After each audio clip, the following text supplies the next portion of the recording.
Bonsoir. Parashat Ekev, parashat qui est souvent lu presque tout le temps pendant les vacances. Et malheureusement, on passe à travers des trésors comme chaque lettre de la Torah. Mais ici, il y a un fondamental. C'est le suivant. C'est marqué Ve'ata Israël. Et toi maintenant, Israël, peuple juif. Ma Hashem Elokecha Shoel Mihimach. Qu'est-ce que Hashem demande de toi? Qu'est-ce qu'il te demande, Hashem? Alors c'est exceptionnel. Pourquoi? Parce qu'on a déjà vu que le but de la vie, comment bien se comporter, c'est savoir à tout moment ce qu'Hachem il veut de nous. Et donc, avant d'agir, je veux savoir ce qu'Hachem il veut de moi. Et il en te dit, voilà, juste sache que voilà ce qu'il veut. Et il va nous donner la suite du passouk. Kim leira, craindre Hachem, ton Dieu. La lechet bechol derachav, aller dans tous ses chemins. Donc leira, le craindre, la lechet, aller dans ses chemins. Ou l'ava, l'aimer. Ok. Donc le craindre, aller dans ses chemins, l'aimer. Velavod et le servir. Ok. L'ishmor et de garder. 5 points. Ce pasouk est un pasouk d'introduction à un sefer exceptionnel qui s'appelle le Messilat Yesharim, le sentier des droits, des chemins droits, des justes, il y a beaucoup d'explicatifs, de traductions possibles. Mais si là, c'est un sentier, Yesharim, c'est droit, Yachar. Et il y a donc tout dans ce pasouk qui paraît pourtant simple, le craindre, aller dans ses chemins, l'aimer, le servir et garder ses mitzvot. Très bien. Donc comment on va essayer de voir rapidement, parce que on peut rester des heures et des heures et des heures, des semaines et des mois sur ce passouk pour bien comprendre, mais on va essayer de voir effleurer pourquoi tout est compris dans ce passouk, tout est compris dans ce verset. Nous prenons chacun des points. La deuxième question, qui apparemment n'a rien à voir, elle est au sujet d'un passouk qui est aussi dans la paracha de cette semaine, qui est le passouk sur lequel on s'appuie pour dire les, les, pour dire qu'il faut faire la mitzvah de faire le birkat Amazon une fois qu'on est rassasié. Et le passouk, c'est le suivant, on le connaît bien, Ve'achalta ve'savata, tu mangeras, ve'savata, tu seras rassasié, ou ve'rachta, et tu béniras, Hachem Elokecha, l'Éternel ton Dieu, donc tu feras le birkat Amazon une fois que tu auras mangé, que tu seras rassasié. Très bien. Ce passouk-là, il est simple, mais en même temps, il appelle une question qui est la suivante. Il est marqué qu'Akadosh Baruch Hu, il ne fait pas de favoritisme. Il ne fait pas de favoritisme. Quand, ni pour un peuple, ni pour un homme, ni pour une famille, il ne fait pas de favoritisme. C'est marqué. Hachem, il ne prend pas de shochrad, il ne prend pas de pot de vin. Et d'un autre côté, dans la bracha des Kohanim, on dit Yissa Hachem panavelecha. Hachem Yissa, il va se tourner sa face, donc c'est-à-dire qu'il va vers toi, c'est-à-dire qu'il va te favoriser. Donc d'un côté, on dit il est incorruptible, de l'autre côté, il dit il va te favoriser. Donc ça ne marche pas ensemble. Donc comment ça se fait? Comment ça peut être expliqué? Donc on a juste deux questions ce soir. C'est comment dans un pasouk, et je le redis, Ve'ata Israël est maintenant peuple juif, Ma Hashem Elokecha Shoel Meimar. Qu'est-ce qu'Hachem il te demande? S'il attend de toi, Kim Leira, seulement crains-le, et Hashem Elokecha l'Éternel ton Dieu. La lechen bechol derachav, pour aller dans tous ses chemins, le craint d'aller dans ses chemins. Ou la avato, il faut aussi l'aimer. ולעבוד את השם אלוקיך בכל לבבך ובכל נפשך, et tu vas le servir בכל לבבך, avec tous tes moyens de tous les côtés. ולשמור, et de garder את מצוותיו, ses mitzvot et ses lois, dit irrationnelles. Alors on va essayer d'expliquer comment ça se fait que tout est compris dans ces 5 points. C'est quoi la hiera? Comment Hachem il ne demande que ça?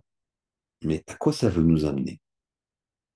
Qu'est-ce que Quel est le process? Et si on voit bien qu'il y a un process, le craindre. aller dans ses chemins, l'aimer, le servir, garder.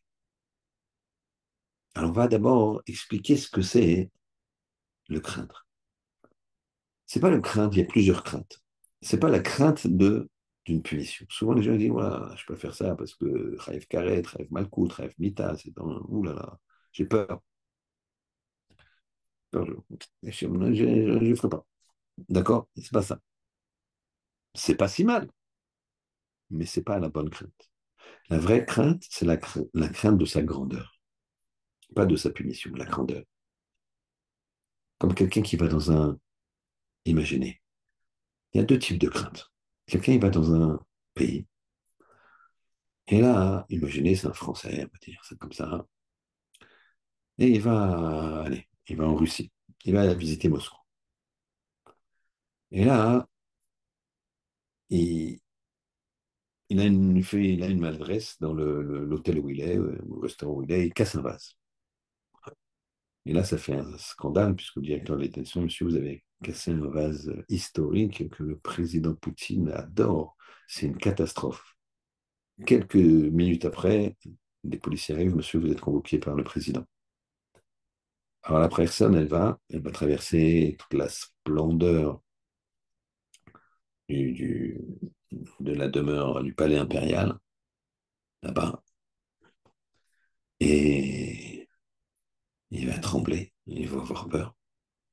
Ça, c'est la crainte. Il a dit les Favdalot entre un roi de chien et de sang qui, aujourd'hui, il est là, demain, il est sous terre. Et Bono chez l'Olam. Mais là, la personne, elle a une crainte de la punition. C'est pas la même chose que s'il est en train de dîner dans un restaurant, là-bas à Moscou, et on lui dit, monsieur, vous êtes français? Oui. Et écoutez, voilà, on a reçu un coup de téléphone de la présidence qui est, monsieur le président Poutine aimerait rencontrer les Français le plus rapidement possible pour savoir les us et coutumes de certaines choses. Et voilà, donc je, on vous demande de vous présenter là-bas. Il a la convocation, mais une convocation amicale. Et donc là, quand il rentre dans le palais, c'est pas la crainte. Il n'a pas la crainte de recevoir un coup. Au contraire, il vient, il va expliquer la France, les us et coutumes. Il a la crainte, voilà, la splendeur, les ornements en or, les militaires qui sont là, en garde à vous, etc. Des dizaines, etc. Ça, c'est donc deux sortes de craintes. Ce qu'il nous demande à Kadosh Baruch Hu, c'est la crainte de sa grandeur, de comprendre la grandeur d'Hachem, qu'on ait envie de le servir. Et à ce moment-là, la lechet, on va aller dans ces chemins. Donc c'est une étape.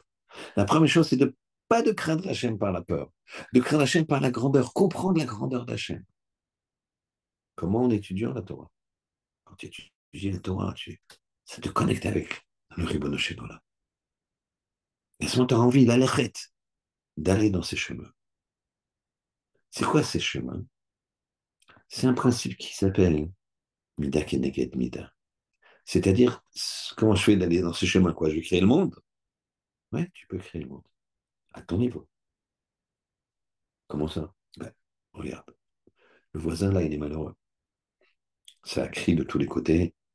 Avec sa femme, ça va pas du tout. Les enfants, tu les entends pleurer parce que les parents, ils se disputent. Ils sont petits, t'imagines. Alors, tu peux construire. Tu vas voir le père, le mari. Tu lui dis, tu sais, c'est pas que je me veux mêler de ce qui me regarde pas, mais je vois qu'avec ton épouse, il y a des cris, on l'entend de chez nous.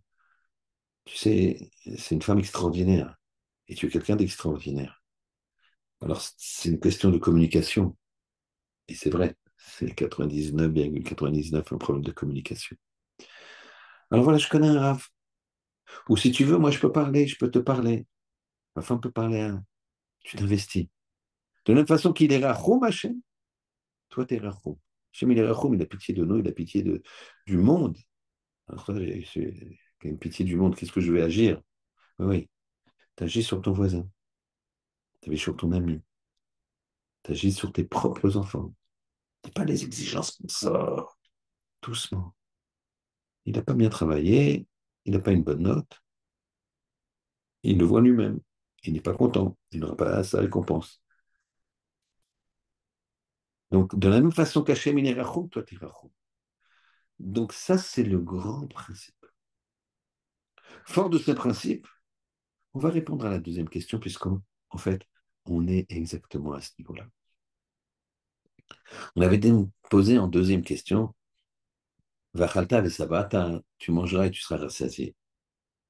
On avait vu que sur ce passouk, pour l'instant, on n'a pas fait le lien, il y a marqué que Hachem, il fait pas de favoritisme. Et d'un autre côté, il y a marqué Issa, Hachem panav elecha. Hachem, il tourne les yeux, sa face plutôt même, panav elecha vers toi. C'est-à-dire de dire, il te favorise, pardon.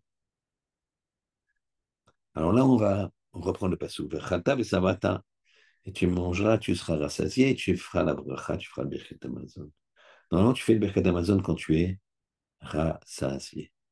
Et les bénis Israël, ils ont pris sur eux de faire le birkat Amazon quand ils prennent, c'est une marloquette, kazaït ou kabetza, 30 grammes ou allez, 50 grammes. 50 grammes, c'est pas énorme, 50 grammes de pain. C'est pas beaucoup du tout. Même dans les régimes, comme ça, ils te disent, prends 100, 120, tu peux te permettre. Donc 50 grammes, c'est pas beaucoup. Mais quel rapport? Mais quel rapport le fait que les bénis Israël, ils ont pris sur eux de faire le birkat Amazon juste en prenant 30 ou 50 grammes, qu'ils méritent que Hachem, il les favorise et il tourne son visage vers eux. Quel rapport?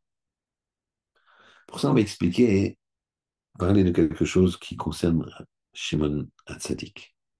Shimon Hatzadik, le Kohen Gadol, il a régné, c'est le terme, il a œuvré, il a servi en tant que Kohen Gadol 40 ans. Pendant ces 40 ans, c'était une abondance extraordinaire. Et les gens, particulièrement les Kohanim, ils étaient rassasiés avec 30 grammes. On leur donnait 30 grammes de pain. Ils mangeaient et s'étaient rassasiés. Parfois, ils en laissaient. Parfois, ils en laissaient.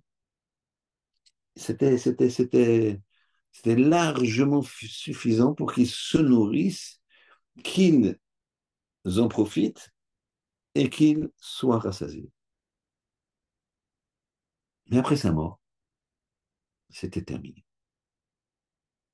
Alors, on s'est dit, c'est un miracle. C'est un miracle. Miracle qui a lieu pendant sa mort, pendant sa vie. Et donc, les maîtres de poser une question, à un moment, on a dit qu'il y avait 10 miracles qui ont eu lieu dans le Beth Amikdash, dans le temple. Il n'est pas mentionné ce miracle-là. C'est même marqué qu'avec 30 grammes, ils étaient rassasiés. Rassasiés, rassasiés. Pourquoi il n'est pas mentionné? Alors écoutez bien, c'est fondamental. Parce que ce n'était pas un miracle.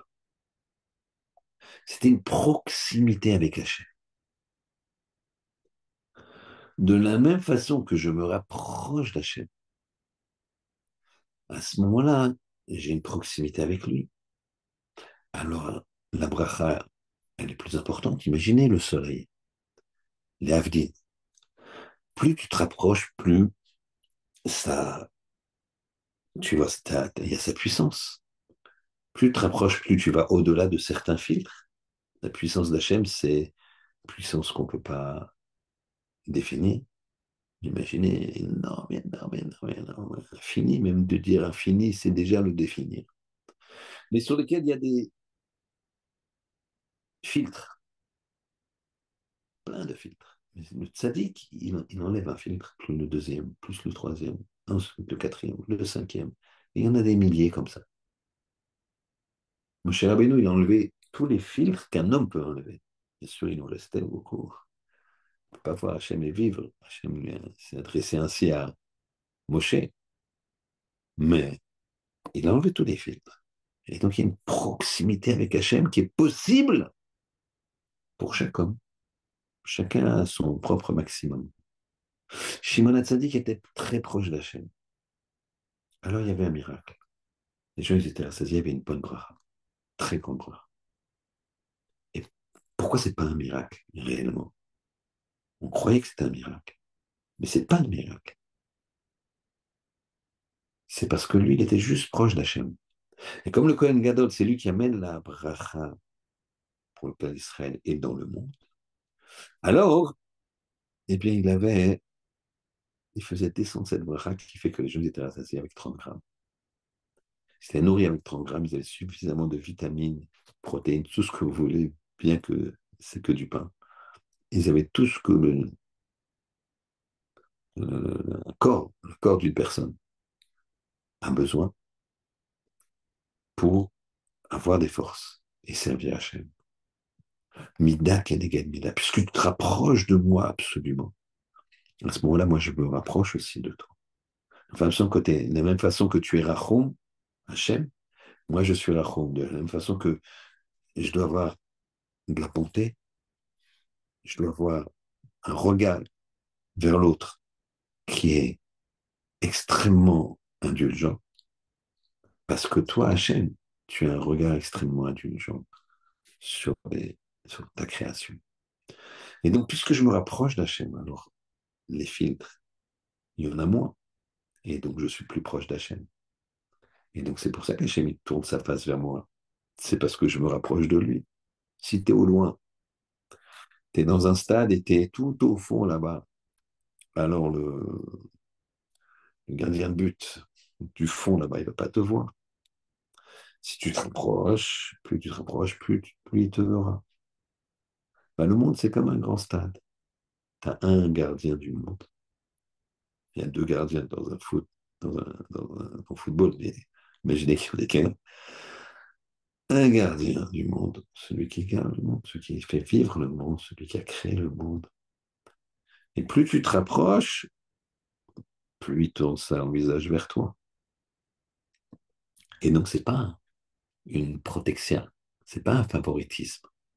C'est comme la Shimon HaTzadik, et comme on va faire une avoda pour se rapprocher d'Hachem, alors Mida Keneged Mida, mesure pour mesure, ben, il se rapproche de nous. C'est logique. Donc, on a répondu à la question. Bien qu'il y ait marqué qu'Hachem, il ne fait pas de favoritisme, eh bien, il en fait pour ceux qui se rapprochent de lui. Et dans son entité, le clan d'Israël, puisque il y a de grands maîtres, de grands sadikim, des personnes connues, d'autres non connues, des personnes simples, qui sont exceptionnelles. Tout ça fait que le clan d'Israël, dans son ensemble, se rapproche d'Hachem. Même s'il y a des événements qui font que certains s'éloignent. Mais souvent, c'est par faiblesse. Souvent, c'est par méconnaissance. Et donc, puisqu'on se rapproche de lui, Hachem nous regarde plus facilement. Et donc, on essaie une espèce de favoritisme. Eh bien, c'est ça le deuxième point que nous signale le Passouk. La lechet bechol derachav, mida keneged mida, faire comme il fait lui. Quand il parle Hachem, il crée, sache que quand tu parles, tu crées. Le troisième, c'est l'Ehava, l'aimer. Aimer Hachem. C'est quoi aimer Hachem? Alors, il faut imaginer pour ça. Comment tu aimes tes parents? Comment tu aimes tes parents? Le Raphaël de Vologine, il nous dit que le Gehinam, c'est quoi? Que l'enfer, c'est quoi? Il dit, c'est pas cette sensation qu'on va nous brûler le bout des pieds ou je sais pas quoi. Il dit, ça, c'est une image. Il dit, il y a pire que ça, puisque c'est pas physique. C'est le regret, la façon de voir la peine qu'on a fait au Créateur. Et pour ça, il donne un machal, il donne une parabole. Un jour, un homme qui a travaillé toute sa vie, pas jeune, il s'endort à son bureau. Il a un bureau de je ne sais quoi, peu importe, dans un immeuble, et lui c'est le patron, il s'endort. Il se réveille, il est 2 heures du matin, et qu'est-ce qui fait qu'il se réveille? C'est qu'il entend des bruits de pas. mais pas des bruits comme un voleur, des bruits de pas assurés. Et il est très étonné, il a quand même très peur, puisque 2 heures du matin. Et la personne en question n'allume pas les lumières. Donc elle n'est pas bien intentionnée. Alors il a une raquette de tennis, admettons, dans la main, enfin à portée de main, et il la prend pour se défendre, pour assommer Et puis il s'aperçoit que la personne en question, elle se dirige dans un certain bureau directement. Elle ouvre la porte, c'est le bureau et il y a le coffre-fort derrière un tableau. Et la personne, il le voit au loin, elle enlève le tableau et elle commence à triturer les boutons. Et elle a l'air de connaître le code. Je ne sais pas comment ça se fait qu'il connaît le code. Il dit, je ne peux pas me laisser ruiner comme ça. Donc il s'approche doucement avec sa raquette de tennis pour l'assommer. Et tout d'un coup, il voit, c'est son fils. Son fils. Il recule. Il ne veut pas se faire voir. Il recule. Il fait attention de ne pas faire de bruit. Et son fils, il a un sac, il prend tout, l'argent, l'or, tout ce qu'il y a. Et le père, il se met hors de vision du fils. Et il commence à pleurer. Lui qui a pris son fils dans ses affaires, qui a éduqué son fils avec amour, avec tendresse, tout. Et voilà que il est en train de le voler. Toute sa vie est là. C'est une catastrophe. Eh bien, imaginez ce fils maintenant, quand il va savoir quelle peine il a fait à son père. Il a eu une faiblesse, il a eu, je ne sais pas quoi, peu importe. Il a fait une peine tellement grande à son père que quand il va le savoir, il va dire, oh non, oh papa, tu m'avais vu, non. Moi, je voulais le faire voilà, que personne ne voit, que tu ne saches pas que c'est moi. Je ne vais pas te faire cette peine, voler peut-être, mais cette peine.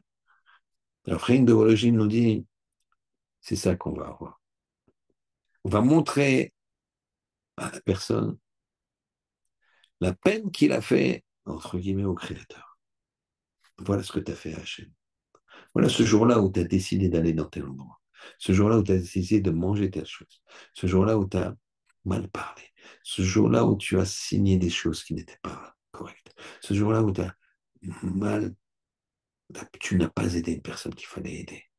Où tu as fait de la peine. Ces jours-là, tu vois, regarde la peine que tu as fait à ton Créateur. C'est ça le gain. C'est ça l'enfer. Eh bien, on comprend maintenant que l'amour qu'on donne, l'amour qu'on a pour Hachem, eh bien, c'est un amour qui doit faire que on ne veut pas lui faire de peine. On veut lui faire que plaisir. Comme les parents. Les parents, tu aimes leur faire plaisir.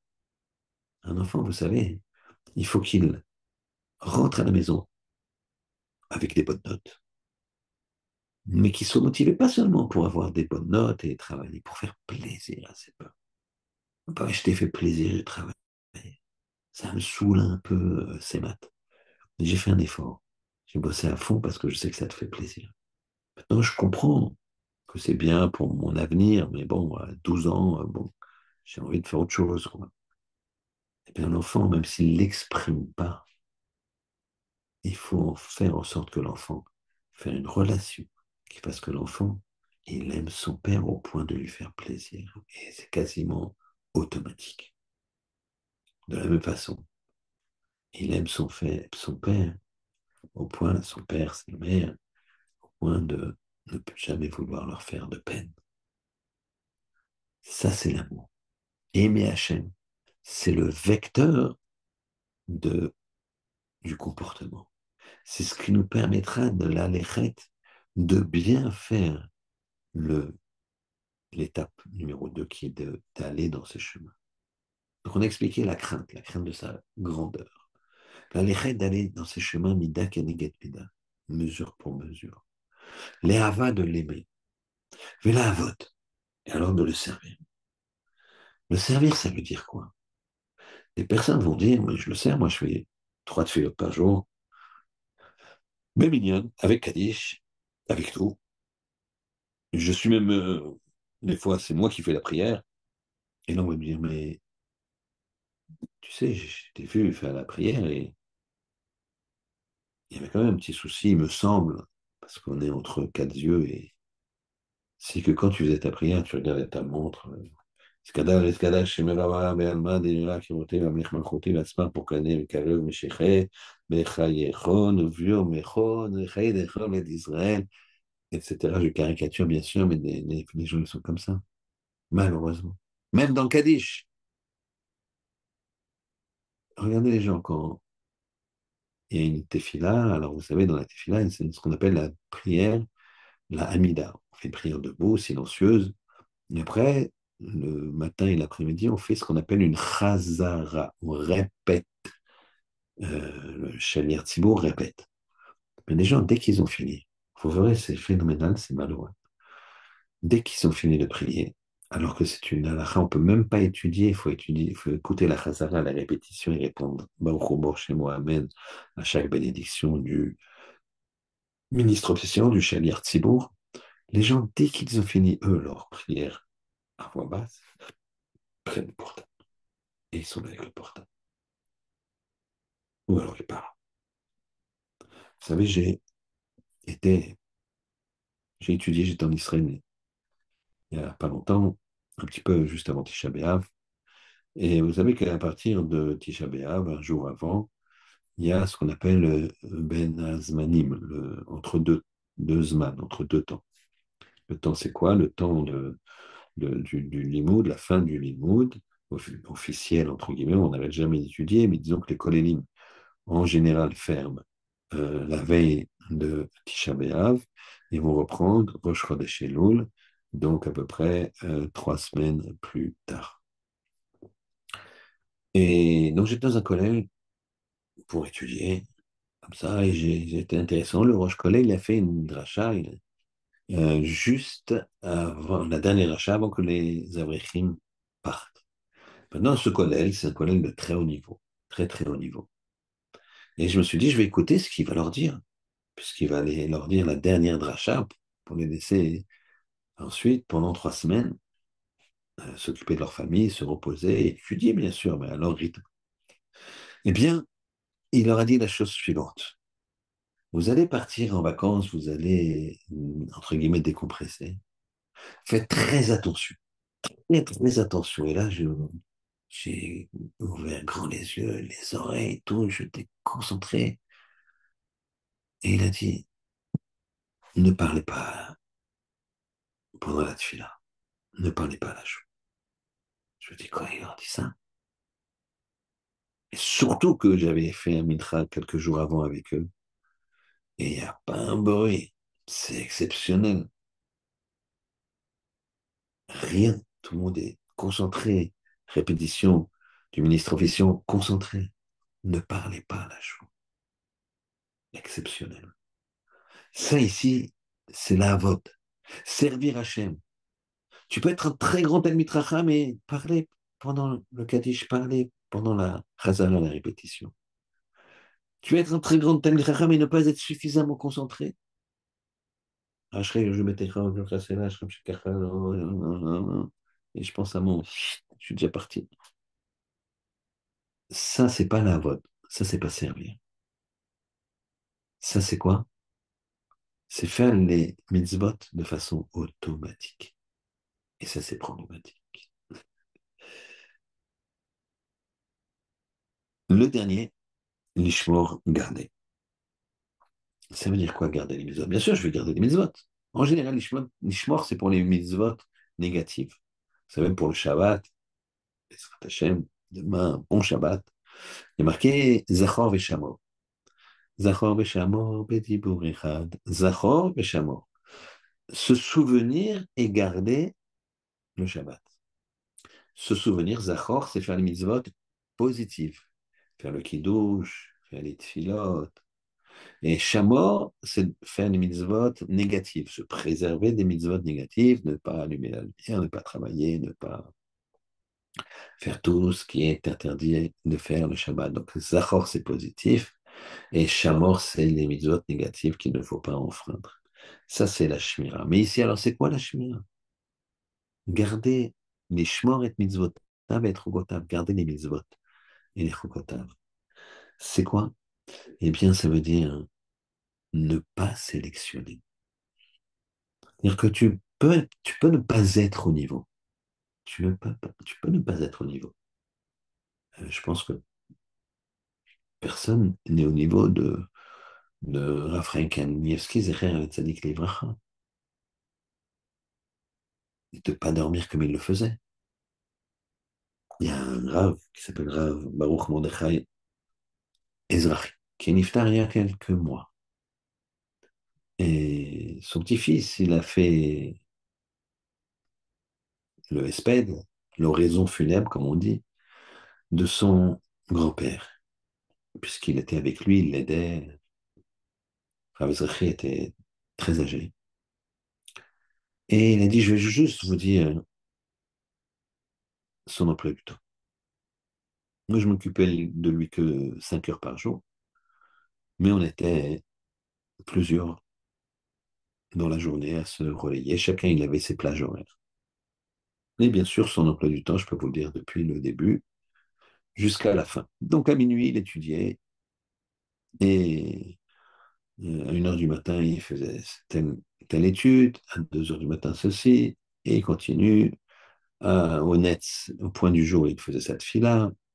Ensuite, il a donné son chiot. Ensuite, il revenait, euh, etc. Il raconte toute sa journée sans parler ni de manger, ni de dormir.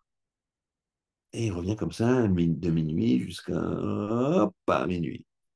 Il a un chiour, il a une conférence, il a des conseils aux gens, il a euh, une chevruta, une étude en binôme, il a dans une autre yeshiva.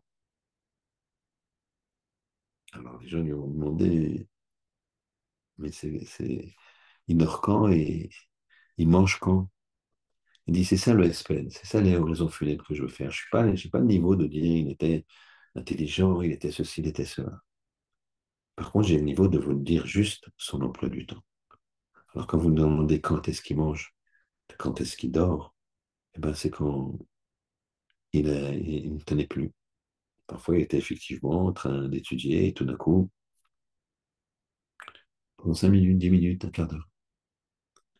Parfois, il nous faisait signe de lui amener quelque chose à manger et tout en étudiant, il mangeait. Alors, on n'a pas ce niveau-là. C'est pas possible. Mais il faut progresser. Mais il faut se dire, bon, j'ai pas ce niveau-là, je progresse doucement. J'étudiais pas, j'étudie 1 heure par semaine. Je, je, je vais mettre la barre un peu plus haut. Et pas se dire, bon, c'est pas pour moi, moi je pourrais jamais arriver à ça. Oui, effectivement. En tout cas, moi, je pourrais jamais arriver à ça. Mais je dis pas, c'est pas pour moi, c'est rien, ça n'existe pas. Non, je dois pas sélectionner les mitzvot. Les gens, souvent, ils sélectionnent. Ah, ça y est, je fais ma tefila. Ah, ouais, je fais déjà ça, je fais déjà ça. Non. On doit progresser en permanence. Bien sûr, des fois, quand on progresse, il faut consolider et aller doucement, pas trop rapide. Pour ça, il faut avoir un raf qui vous conseille bien. Mais les shmor, ça veut dire de garder toutes les mitzvot, de les considérer, toutes ces mitzvot, comme importantes, même si c'est pas mon niveau, j'y arrive pas. Mais de ne pas sélectionner, de ne pas dire ça je fais, ça je fais pas, ça je fais. Pour l'instant, ça je fais pas. Pour l'instant, je suis pas au niveau 2. Mais j'avoue que c'est bien de le faire. Mais je ne peux pas y arriver. Rare. Je le fais ou je ne le fais pas. Non, non, doucement, doucement. Commence par faire ça, ça, ça. On en reparle dans quelques mois. On verra après. Voilà. Voilà la liste des choses qu'il faut faire. Les listes des choses que nous demande Hachem. Vata Israël, toi, peuple juif, qu'est-ce qui te demande Hachem? De le craindre, on a vu, craindre sa grandeur. La lechet, d'aller dans ce chemin, de considérer que de la même façon que lui, il crée avec la bouche, tu crées avec la bouche, que lui, il est miséricordieux, tu es miséricordieux. L'ahava, l'aimer.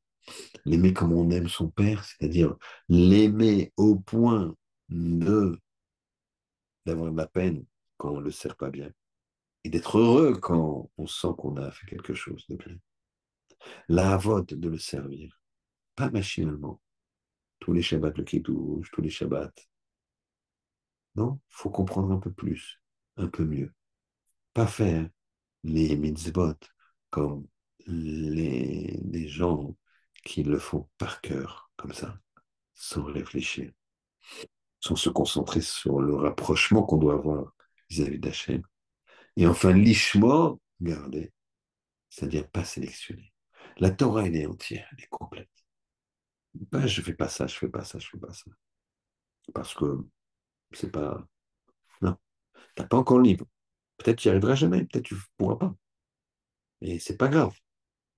Mais va au maximum de tes possibilités. Fais pas ta sélection. Essaye de faire. T'arrives pas, t'arrives pas. Donc c'est une entité complète. Et à ce moment-là, Mida Keneged Mida, comme on a vu, quand on va dans ces chemins, quand on fait tout ça, on aura, de la même façon qu'on se rapproche d'Hachem, eh bien, il nous regarde. On se rapproche d'Hachem, donc on est plus proche de lui, bah, il nous regarde. Il est plus proche de toi. Le gardien du monde, plus tu te rapproches de lui dans l'estrade, plus il te voit. Plus il te voit, plus il te considère. Donc, c'est pas qu'il te favorise. C'est toi qui, en te rapprochant, a fait que il te voit et il te donne une meilleure part. Alors, rapprochons-nous d'Hachem et c'est sûr qu'on sera heureux et qu'on amènera à la Géoula dans ce monde Bimera Benyamin. Amen. Shabbat Shalom.